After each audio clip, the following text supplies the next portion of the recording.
بسم اللہ الرحمن الرحیم۔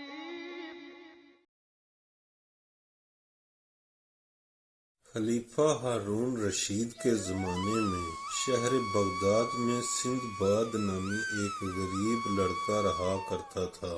وہ سامان اٹھا کر اپنی روزی کماتا تھا۔ دن بھر اس کا بس یہی کام تھا کہ یہاں سے بوجھ اٹھایا، وہاں پہنچا دیا، وہاں سے کچھ اور سر پر لادا، یہاں پہنچا گیا۔ اس لیے وہ سندھ باد حمال کے نام سے مشہور تھا۔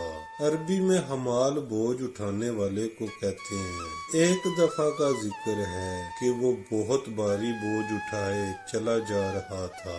گرمیوں کے دن تھے، آسمان سے آگ برس رہی تھی۔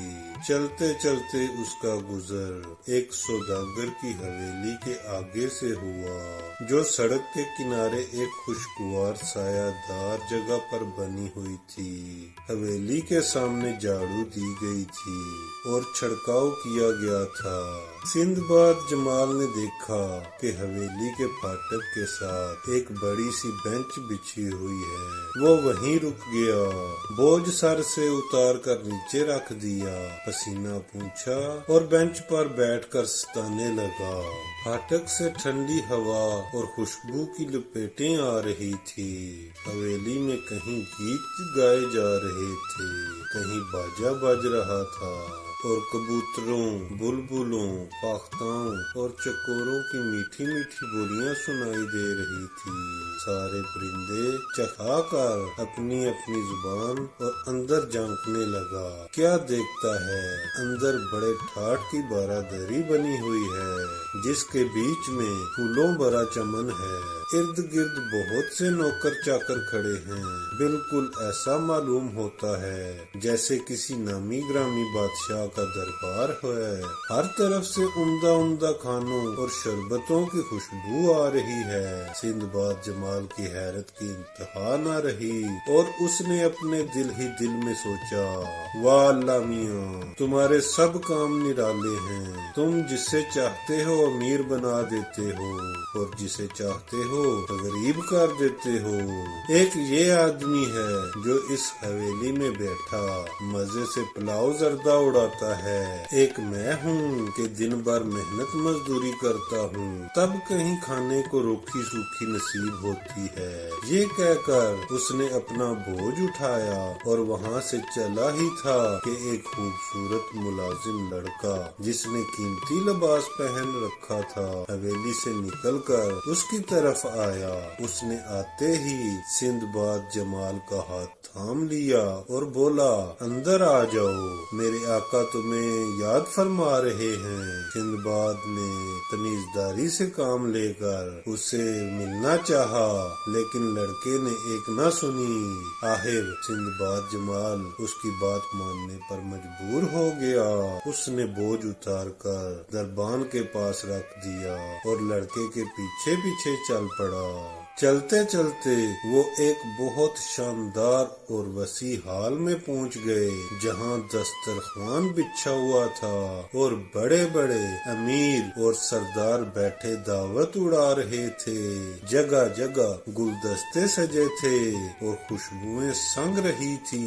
ایک طرف مہمانوں کا دل بہلانے کے لیے خوبصورت کنیزیں بیٹھی گانے بجانے میں مشغول تھیں۔ ہال کے بیچ میں حویلی کا مالک بیٹھا تھا، جس کی شکل اور وضع قطع کچھ تو ویسے ہی باروب تھی اور کچھ داڑھی میں سفیدی کی جھلک آ جائے اسے اور پروقار بنا رہی تھی۔ محفل کی شان و شوکت دیکھ کر سندھ باد کے ہوش اڑ گئے اور اس نے سوچا، خدا کی قسم، یہ حویلی نہیں ہے، جنت کا کوئی گوشہ یا بہت بڑے بادشاہ کا محل ہے۔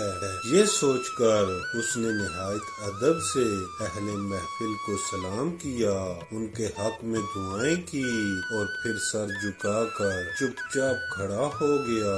حویلی کے مالک نے بڑی گرم جوشی سے اسے خوش آمدید کہا اور اپنے پاس بٹھا لیا۔ اس کے بعد اس نے نوکروں کو حکم دیا کہ نئے مہمان کے سامنے عمدہ کھانے رکھیں اور سندباد سے کہا کہ تکلف نہ کرو۔ چنانچہ سندباد نے بسم اللہ کر کے کھانا شروع کیا اور ڈٹ کر کھایا۔ جب اس کا پیٹ بھر گیا تو اس نے ہاتھ منہ دھوئے اور حویلی کے مالک کا شکریہ ادا کرتے ہوئے کہا، صاحب آپ نے میزبانی کا حق ادا کر دیا۔ حویلی کے مالک نے کہا، میرے دوست تم جب بھی میرے گھر میں قدم رکھو اسے تمہاری اسی طرح خاطر کی جائے گی۔ خدا تمہارا بھلا کرے، ذرا ہمیں یہ تو بتاؤ کہ تمہارا نام کیا ہے اور تم کیا کام کرتے ہو؟ سندباد جمال نے جواب دیا، میرا نام سندباد ہے اور میں بوجھ اٹھانے کا کام کرتا ہوں۔ بادشاہ جواب سن کر حویلی کا مالک مسکرایا اور بولا، واہ بھائی واہ، یہ عجیب اتفاق ہے، میرا نام بھی سندباد ہے۔ مجھے عام طور پر سندباد جہازی کے نام سے یاد کیا جاتا ہے اور لوگ میری سرگشت سے بہت حیران ہوتے ہیں۔ میرے بھائی ابھی میں تمہیں اپنی بیتی سناؤں گا، اسے سن کر تمہیں پتہ چلے گا کہ میں نے اپنے آپ کو کیسے خطروں میں ڈالا ہے۔ یہ حویلی اور یہ آسائش بیٹھے بٹھائے میرے ہاتھ نہیں آئی، میں نے سینکڑوں جتن کیے، جوکھوں میں پڑا، دنیا جہاں میں مارا مارا پھرا، تب کہیں اتنی شہرت کمائی۔ میں نے 7 سفر کیے اور ہر سفر کی کہانی اتنی عجیب و غریب ہے کہ سننے والے کی عقل دنگ رہ جاتی ہے۔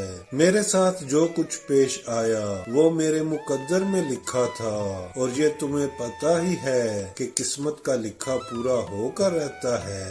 اس کے بعد سندباد جہازی نے اپنے پہلے سفر کا ماجرا سنانا شروع کیا۔